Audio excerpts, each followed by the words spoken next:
ओम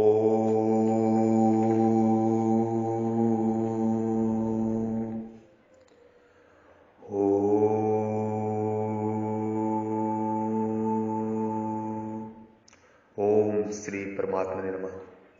ओम श्री परमात्मने नमः। ओम श्री परमात्मने नमः। वसुदेव श्रुतम देवम कंस चाडूरमर्दनम देवकी परमानंदनम कृष्णम वंदे जगद्गुरु।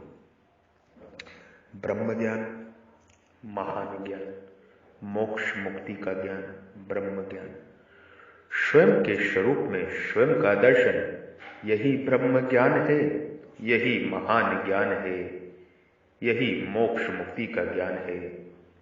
जो आपके हृदय रूपी मंदिर में ज्योति विराजमान है, परब्रह्म की, परम तत्व की, उस ज्योति के स्वयं के शरीर में, स्वयं के हृदय में दर्शन करना और परमात्मा को नमन करना, यही ब्रह्म ज्ञान है, यही महान ज्ञान है। गाय गंगा ज्ञात्री, जल जंगल और जमीन इस धरा के मूल प्राण तत्व हैं।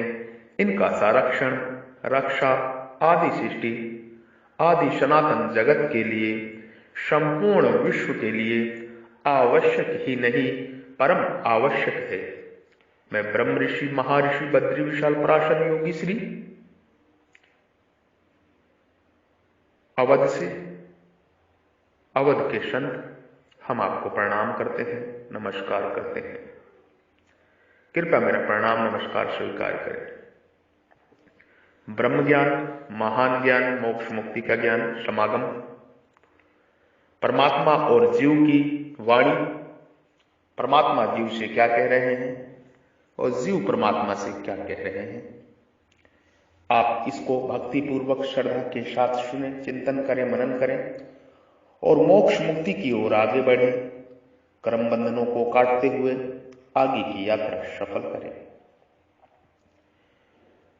परमात्मा ने ये भजंती तू मां भक्तवा पदों से भक्ति पूर्वक अपना भजन करने की बात कही है। आगे हम समागम में बताएंगे कि परमात्मा जीव से क्या कह रहे हैं। अपि चेत सुदुराचारो भजते मामन या भाक साधुरेव सा मंतत क्षमा यज्ञवा वाशितो हीशा। चेत सदुराचार अपि अन्य भाग मम भजते सब साधु एवं मंतव हीशा संयक व्यवस्था। परमात्मा कह रहे हैं जीव से, अगर कोई दुराचारी से दुराचारी भी अनन्य भक्त होकर परमात्मा की भजन करता है तो उसको साधु ही मानना चाहिए, कारण कि उसने निश्चय बहुत अच्छी तरह कर लिया है। कोई कितना भी बड़ा दुराचारी है, परमात्मा जीव से कह रहे हैं, जीव सुनो, कोई कितना भी बड़ा दुराचारी है, अगर वो परमात्मा का सुमिरन करता है तो उसको साधु ही मानना चाहिए। क्योंकि जब परमात्मा का सुमिरन करने लगता है, भजन कीर्तन करने लगता है, तो दुराचार तो रह ही नहीं सकता। जब सत का प्रकाश चल जाता है तो अंधेरा नहीं टिक सकता। कोई करोड़पति या अरबपति यह बात कह दे कि मेरे पास जो कोई आएगा उसको मैं 1 लाख रुपए दूंगा, तो उसके इस वचन की परीक्षा तब होगी जब उससे सर्वथा ही विरुद्ध चलने वाला, उसके साथ वैर रखने वाला, उसका अनिष्ट करने वाला भी आकर उससे 1 लाख रुपए मांगे और वह उसको दे दे। उससे सबको यह विश्वास हो जाएगा कि यह जो मांगे उसको दे देता है। इसी भाव को लेकर परमात्मा, ईश्वर सबसे पहले दुराचारी का नाम लेते हैं। अपिचेत आया है कि पापी होते हैं, परमात्मा कहते हैं पापी होते हैं, वे मेरे शरण नहीं होते हैं। और यहाँ कहा है कि दुराचारी से दुराचारी भी अनन्य भाव से मेरा भजन करता है। इन दोनों बातों में आपस में विरोध प्रतीत होता है। इस विरोध को दूर करने के लिए ही यहाँ अपि और चेत ये दो पद दिए गए हैं। तात्पर्य है कि पीछे हमने बताया है आपको समागम के माध्यम से, दृष्टकर्ती मनुष्य परमात्मा कहते हैं, दृष्टकर्ती मनुष्य मेरे शरण नहीं होते, ऐसा कहकर उनके स्वभाव का वर्णन किया है। परंतु वे भी किसी कारण से परमात्मा में भजन में लगना चाहे तो लग सकते हैं। परमात्मा की तरफ से किसी को कोई मना नहीं है, क्योंकि किसी भी प्राणी के प्रति परमात्मा देश नहीं है, परमात्मा का कोई देश नहीं है। ये भाव प्रकट करने के लिए ही यहाँ अपि और चेत पदों का प्रयोग किया है परमात्मा ने। सदुचारो भजते मामन या भाग, जो सुष्ठु दुराचारी हैं, संगोपांग दुराचारी अर्थात दुराचार करने में कोई कमी ना रहे, दुराचार अंग उपांग ना छूटे, ऐसा दुराचारी है, वह भी अनन्य भाग होकर मेरे भजन में लग जाए तो उसका उद्धार हो जाता है। परमात्मा जीव से ये सत्यवाणी कह रहे हैं। यहाँ भजते क्रिया वर्तमान है, जिसका कर्ता है। कोटि विप्र बद लगहि जाहूं, आए शरण तजऊ नहीं ताहूं, सन्मुख होए जीव मोहि जबहि, जन्म कोट अग न सही तबहि। संगोपांग दुराचारी, इसका तात्पर्य हुआ कि पहले भी उसके दुराचार बनते आए हैं और अभी वास्तव में वह अनन्य भाव से भजन करता है तो भी उसके द्वारा दुराचार सर्वथा नहीं छूटे। अर्थात कभी कभी किसी परिस्थिति में आकर पूर्ण संस्कारवश उसके द्वारा पाप क्रिया हो सकती है। ऐसी अवस्था में भी यह परमात्मा का भजन करता है, कारण कि उसके ध्येय लक्ष्य अन्य का नहीं रहा, अर्थात उसका लक्ष्य अब धन संपत्ति आदर सत्कार सुख आराम आदि प्राप्त करने का नहीं रहा। उसका एकमात्र लक्ष्य अनन्य भाव से परमात्मा में प्राप्ति का है, लगने का ही है। अब शंका यह होती है कि ऐसे दुराचारी अनन्य भाव से परमात्मा के भजन में कैसे लगेगा? उसके लगने में कई कारण हो सकते हैं। वह किसी आफत में पड़ जाए और उसको कहीं किंचिमात्र भी कोई सहारा न मिले, ऐसी अवस्था में अचानक उसको सुनी हुई बात याद आ जाए कि भगवान परमात्मा सबके सहायक हैं और उनकी शरण में जाने से सब काम ठीक हो जाता है, आदि आदि। ये रही पहली बात। दूसरी बात, वह कभी किसी से वायुमंडल में चला जाए जहां बड़े बड़े अच्छे संत महापुरुष हुए हैं और वर्तमान में भी हैं, तो उनके प्रभाव से भगवान में रुचि पैदा हो जाए। दूसरी बात, वह कभी किसी ऐसे वायुमंडल में चला जाए जहां बड़े बड़े अच्छे संत महापुरुष हुए हैं और वर्तमान में भी हैं, तो उनके प्रभाव से भगवान में रुचि पैदा हो जाए। तीसरी बात, वाल्मीकि अजामिल सदन कसाई आदि पापी भी भगवान के भक्त बन चुके हैं और भजन के प्रभाव से उनमें विलक्षणता आई है। ऐसी कोई कथा सुन करके पूर्व का कोई अच्छा संस्कार जाग उठे जो कि संपूर्ण प्राणियों में रहता है। चौथी बात, कोई प्राणी ऐसी आफत में आ गया जहां उसके बचने की कोई संभावना ही नहीं थी, पर वह बच गया। ऐसी घटना विशेष को देखने से भीतर यह भाव पैदा हो जाए कि कोई ऐसी विलक्षण शक्ति है जो ऐसी आफत में बचाती है, वह विलक्षण शक्ति परमात्मा है, भगवान है, ईश्वर है, सर्वेश्वर ही हो सकते हैं। इसलिए अपने को भी उनके परायण हो जाना चाहिए।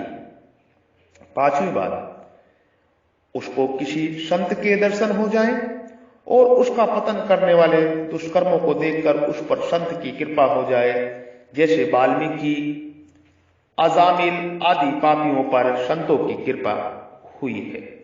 ऐसे कई कारण से अगर दुराचारी का भाव बदल जाए तो वह भगवान के भजन में अर्थात परमात्मा की तरफ लग सकता है। चोर, डाकू, लुटेरे, हत्या करने वाले, बाधिक आदि भी अचानक भाव बदल जाने से भगवान के अच्छे भक्त हुए हैं।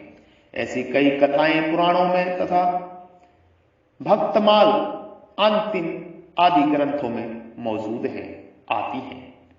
अब एक शंका होती है कि जो वर्षों से भजन ध्यान कर रहे हैं उनका मन भी तत्परता से भगवान में, परमात्मा में नहीं लगता, फिर जो दुराचारी से दुराचारी है उसका मन परमात्मा में तेल धारवत कैसे लगेगा?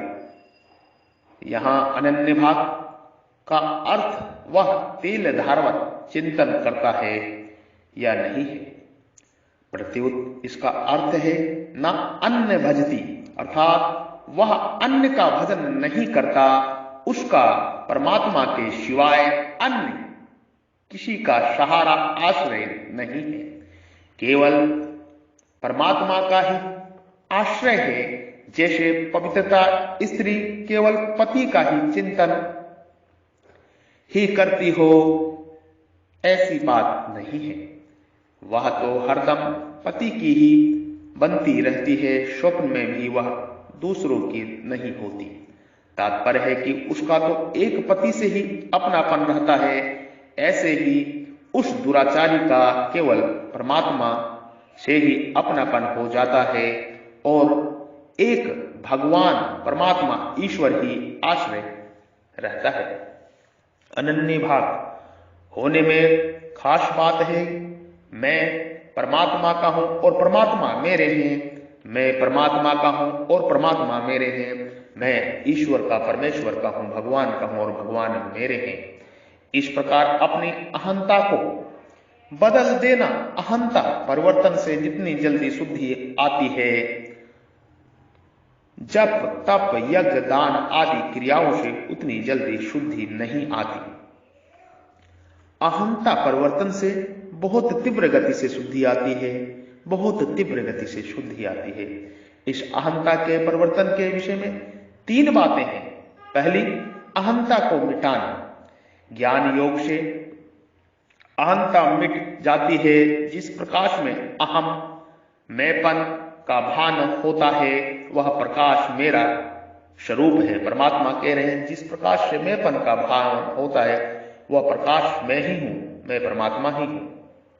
और एक देशीय रूप में प्रतीत होने वाला अहम, वह भी परमात्मा कहते हैं। एक दिव्य रूप से होने वाला अहम मेरा स्वरूप नहीं है। कारण यह है कि अहम दृश्य होता है और जो दृश्य होता है वह अपना स्वरूप नहीं होता है। इस प्रकार दोनों का विभाजन करके अपने ज्ञापित मात्र स्वरूप में स्थित होने से अहंता मिट जाती है। दूसरी बात, अहंता शुद्ध करने की दूसरी बात, कर्म योग से अहंता शुद्ध हो जाती है। जैसे पुत्र कहता है कि मैं पुत्र हूं और ये मेरे पिता हैं, तो इसका तात्पर्य है कि पिताजी की सेवा करना मात्र मेरा कर्तव्य है, क्योंकि पिता पुत्र का संबंध केवल कर्तव्य पालन के लिए ही है। पिता मेरे को पुत्र ना माने, मेरे को दुख दे, मेरा अहित करे, तो भी मेरे को उनकी सेवा करनी है, उनको सुख पहुंचाना है। ऐसे ही माता, भाई, भौजाई, स्त्री, पुत्र, परिवार के प्रति भी मेरे को केवल अपने कर्तव्य का ही पालन करना है। उनके कर्तव्य की तरफ मेरे को देखना ही नहीं है कि वे मेरे प्रति क्या करते हैं, दुनिया के प्रति क्या करते हैं। इनके कर्तव्य को देखना मेरा कर्तव्य नहीं है, क्योंकि दूसरों के कर्तव्य को देखने वाला अपने कर्तव्य से च्युत हो जाता है, भटक जाता है। अतः उनका तो मेरे पर पूरा अधिकार है, पर वे मेरे अनुकूल चले ऐसा मेरा किसी पर अधिकार नहीं है। इस प्रकार दूसरों का कर्तव्य ना देखकर केवल अपना कर्तव्य पालन करने से अहंता शुद्ध हो जाती है, कारण कि अपने सुख आराम की कामना होने से ही अहंता अशुद्ध हो जाती है। ये शुद्ध ज्ञान है, ये ब्रह्म ज्ञान है, ये स्वयं के स्वरूप में स्वयं का दर्शन का ज्ञान है। सुमति कुमति सबके उर रही, नाथ पुराण निगम अस कहें। अहंता का परिवर्तन करना। तीसरी बात, भक्ति योग से अहंता बदल जाती है। जैसे विवाह में पति के साथ संबंध होते ही कन्या अहंता बदल जाती है और वह पति के घर को ही अपना घर, पति के धर्म को ही अपना धर्म मानने लग जाती है। वह पवित्रता अर्थात एक पति की ही हो जाती है। तो फिर वह माता पिता सास ससुर आदि किसी की भी नहीं होती। इतना ही नहीं, वह अपने पुत्र और पुत्री की भी नहीं होती, क्योंकि जब वह सती होती है तब पुत्र पुत्री के माता पिता के स्नेह की भी परवाह नहीं करती। हाँ, वह पति के नाते सेवा सबकी कर देती है। वह उसकी अहंता केवल पति की ही हो जाती है। ऐसे ही मनुष्य की अहंता, मैं भगवान का हूं और भगवान मेरे हैं, मैं भगवान का हूं और भगवान मेरे हैं, मैं भगवान का हूं, मैं परमात्मा का हूं और परमात्मा मेरे हैं, मैं ईश्वर का हूं और ईश्वर मेरे हैं। इस प्रकार परमात्मा के साथ हो जाती है तो उसकी अहंता बदल जाती है। इस अहंता के बदलने को ही यहां अनन्य भाग कहा है। सदुरेव सा मनंतव। अब आगे यहां एक प्रश्न होता है कि वह पहले भी दुराचारी रहा है और वर्तमान में भी उसके आचरण सर्वथा शुद्ध नहीं हुए हैं, तो दुराचारों को लेकर उसको दुराचारी मानना चाहिए या अनन्य भाव को लेकर साधु मानना चाहिए। तो परमात्मा कहते हैं कि जीव से उसको तो साधु ही मानना चाहिए। यहां मंतव्य मानना चाहिए विधि वचन है, अर्थात यह परमात्मा की विशेष आज्ञा है। मानने की बात वही कही जाती है जहां साधुता नहीं दिखती। अगर उसमें किंच मात्र भी दुराचार न होते तो भगवान परमात्मा उसको साधु ही मानना चाहिए। ऐसा क्यों कहते? तो परमात्मा के कहने से यह सिद्ध होता है कि उसमें अभी दुराचार है, वह दुराचार से सर्वथा रहित नहीं हुआ है। इसलिए परमात्मा कहते हैं कि वह अभी संगोपांग साधु नहीं हुआ है, तो भी उसको साधु ही मानना चाहिए। अर्थात बाहर से उसके आचरण में, क्रियाओं में कोई कमी भी देखने में आ जाए तो भी वह असाधु नहीं है। इसका कारण यह है कि वह अनन्य भाग हो गया, अर्थात मैं केवल भगवान का हूं और केवल भगवान ही मेरे हैं, मैं केवल भगवान का हूं और भगवान ही मेरे हैं, मैं केवल परमात्मा का हूं और परमात्मा ही मेरे हैं, मैं संसार का नहीं हूं और संसार मेरा नहीं है। इस प्रकार वह भीतर से ही परमात्मा का हो गया है।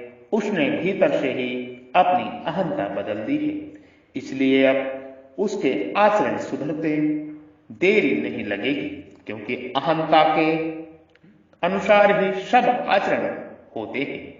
उसको साधु ही मानना चाहिए। ऐसा परमात्मा को क्यों कहना पड़ रहा है? कारण कि लोगों में यह रीति है कि वे किसी के भीतरी भाव को न देखकर बाहर से जैसा आचरण देखते हैं वैसा ही उसको मान लेते हैं। जैसे एक आदमी वर्षों से परिचित है, अर्थात भजन करता है, अच्छे आचरण वाला है, ऐसे 20-25 वर्षों से जानते हैं, पर एक दिन देखा कि वह रात्रि के समय एक वेश्या के यहां से बाहर निकला, तो उसे देखते ही लोगों के मन में आता है कि देखो, हम तो इसको बड़ा अच्छा मानते थे, पर यह तो वैसा नहीं है, यह तो वेश्यागामी है।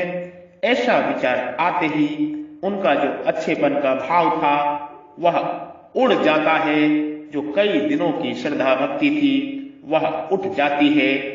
इसी तरह से लोग वर्षों से किसी व्यक्ति को जानते हैं कि वह अन्यायी है, पापी है, दुराचारी है, और वही एक दिन गंगा के किनारे स्नान किए हुए, हाथ में गोमुखी लिए हुए बैठा है, गंगा के किनारे स्नान किए हुए हाथ में गोमुखी लिए हुए बैठा है, उसका चेहरा बड़ा प्रसन्न है। उसको देखकर कोई कहता है कि देखो, भगवान का भजन कर रहा है, बड़ा अच्छा पुरुष है, तो दूसरा कहता है कि अरे तुम इसको नहीं जानते हो, मैं जानता हूं, यह तो ऐसा ऐसा है, कुछ नहीं है, केवल पाखंड करता है। इस प्रकार भजन करने पर भी लोग उसको वैसा ही पापी मान लेते हैं, और उधर साधन भजन करने वाले को भी वेश्या के घर से निकलता देखकर खराब मान लेते हैं।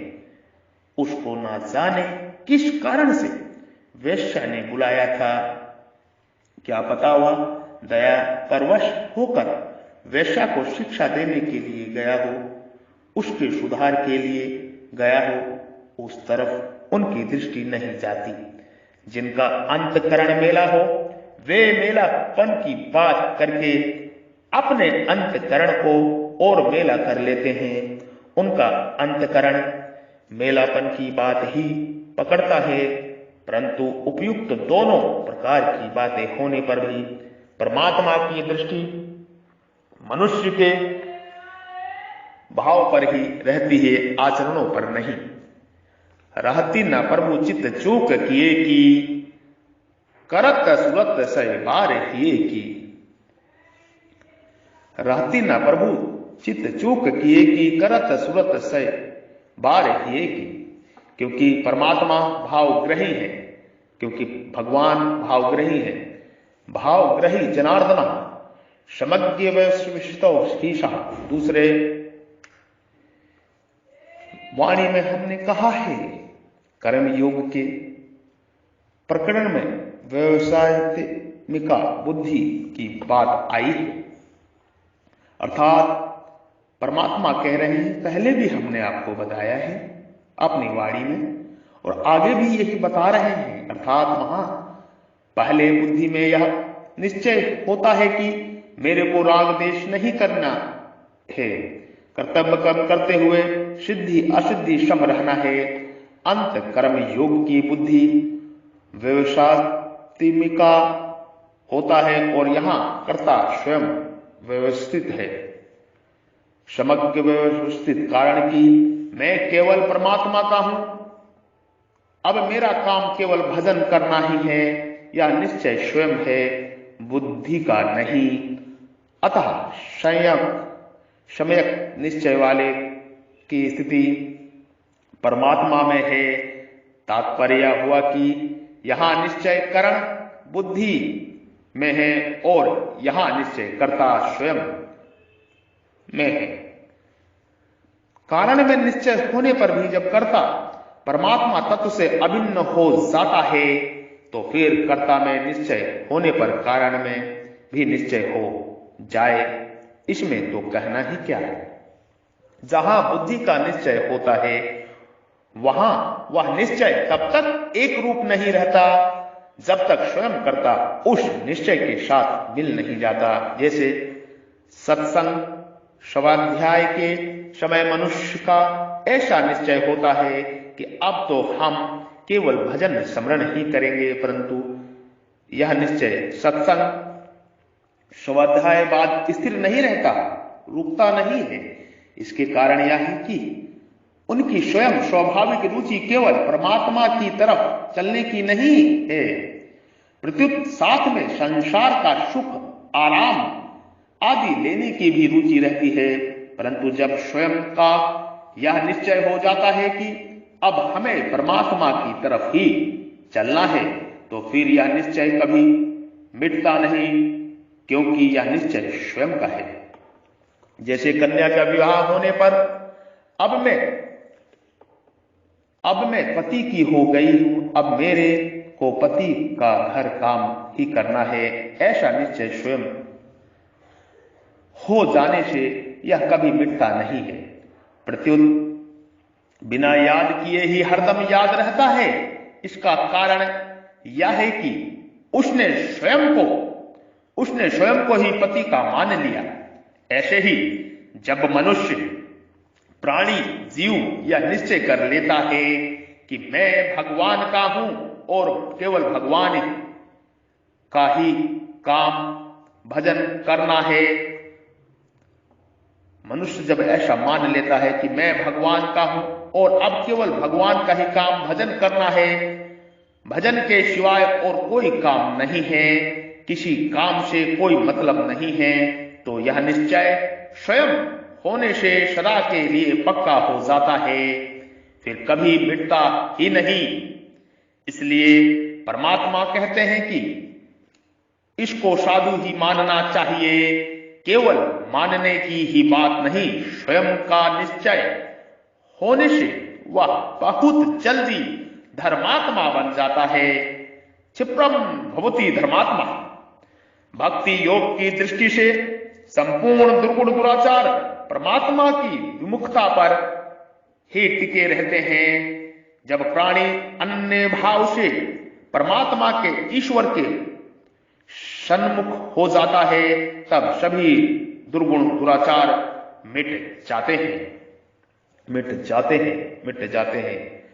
विशेष भाव ज्ञान योग और कर्म योग बुद्धि की प्रधानता रहती है। ज्ञान योग और कर्म योग में बुद्धि की प्रधानता रहती है। ऐसो होते हैं विहतः संख्यंगे बुद्धिंग त्रिमता क्षणु। इसलिए ज्ञान योगी और कर्म योगी की बुद्धि व्यवस्थित होती है। व्यवस्थिमिका बुद्धि रेक, व्यवस्थित का बुद्धि। परंतु भक्ति योग में स्वयं की प्रधानता रहती है। भक्ति योग में स्वयं की प्रधानता रहती है, इसलिए भक्त स्वयं व्यवस्थित होता है। समय यज्ञ वशितो ही सह। मन बुद्धि में बैठी हुई बात की विस्मृति हो जा सकती है, पर स्वयं में बैठी हुई बात की विस्मृति नहीं हो सकती। मन बुद्धि में अगर कोई बात बैठी है आपके, तो उसको भूल सकते हो, याद ना रहे, किंतु अगर स्वयं में बैठ गई बात है तो उसको कभी भूल सकते ही नहीं। और भक्ति स्वयं से की जाती है।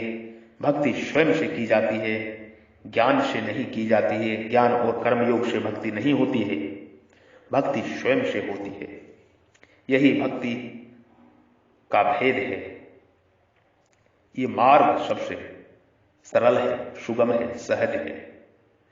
कारण कि मन बुद्धि अपने साथ निरंतर नहीं रहते। सुस्पति में अनेक अभाव का अनुभव होता है, पर स्वयं के अभाव का अनुभव कभी किसी को नहीं होता। पर स्वयं में जो बात होती है वह अखंड रहती है। इसलिए मैं भगवान का हूं और परमात्मा मेरे हैं, मैं परमात्मा का हूं और परमात्मा मेरे हैं, मैं ईश्वर का हूं और ईश्वर मेरे हैं, मैं भगवान का हूं और भगवान मेरे हैं, मैं सर्वज्ञ ईश्वर परमात्मा का हूं और परमात्मा मेरे हैं, मैं परमेश्वर का हूं और परमेश्वर मेरे हैं, मैं भगवान का हूं और भगवान मेरे हैं। यह स्वीकृति स्वयं में होती है, मन बुद्धि में नहीं। एक बार यह स्वीकृति होने पर फिर कभी अस्वीकृति होती ही नहीं, क्योंकि स्वयं मूल में परमात्मा का ही अंश होने से परमात्मा से अभिन्न है, परंतु भूल से यह प्रकृति के साथ अपना संबंध स्वीकार कर लेता है। अतः वास्तव में केवल अपनी भूल ही मिटती है।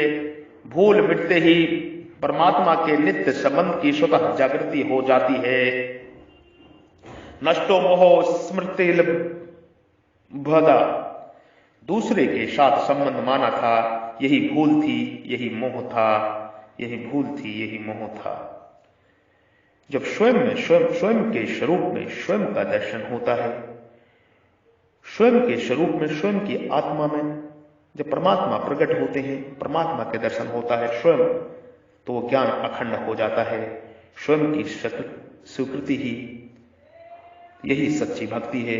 मैं भगवान का हूं और भगवान मेरे हैं, मैं भगवान का हूं और भगवान मेरे हैं।